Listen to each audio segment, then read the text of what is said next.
উত্তর দিনাজপুর তৃণমূল ছাত্র পরিষদে জেলা সভাপতি রন্তু দাসকে গ্রেপ্তার করল রায়গঞ্জ থানার পুলিশ। এই ঘটনাকে কেন্দ্র করে জেলা জুড়ে ব্যাপক চাঞ্চল্যের সৃষ্টি হয়েছে। পুলিশ সূত্রে জানা গিয়েছে, ধৃত রন্তু দাসের বিরুদ্ধে জমি মাফিয়াগিরি, তোলাবাজি এবং সিন্ডিকেট চালানোর মতন একাধিক গুরুতর অভিযোগ রয়েছে।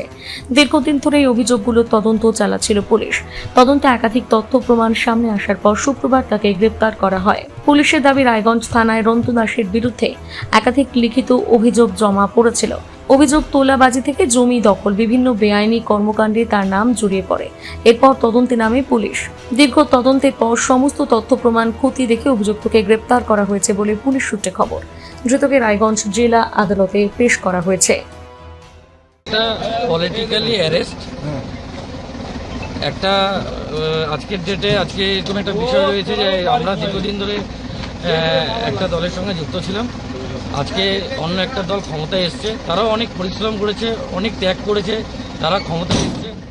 তো স্বাভাবিক তাদের একটা রাগ, অভিমান থেকেই যায় কোনো না কোনো জায়গায়। এটা পুরোপুরি একটা পলিটিক্যালি অ্যারেস্ট। এটা নতুন কিছু না, এটা সারা বাংলা জুড়ে হচ্ছে। তো এটা আপনারাও জানেন। ব্যাস এতটুকু। কি কারণে মনে হচ্ছে, মানে সঠিক কারণ আমার কাছে কিছু নেই। আর আপাতত এটুকু বলতে পারি যে কোনো নন ভেলেবল সেকশনের কেসও আমার কাছে নেই। আপনাকে কোথেকে অ্যারেস্ট করেছে? রায়গঞ্জ থেকে। রায়গঞ্জ থেকে বিশেষ প্রতিবেদন, নিউজ টুডে।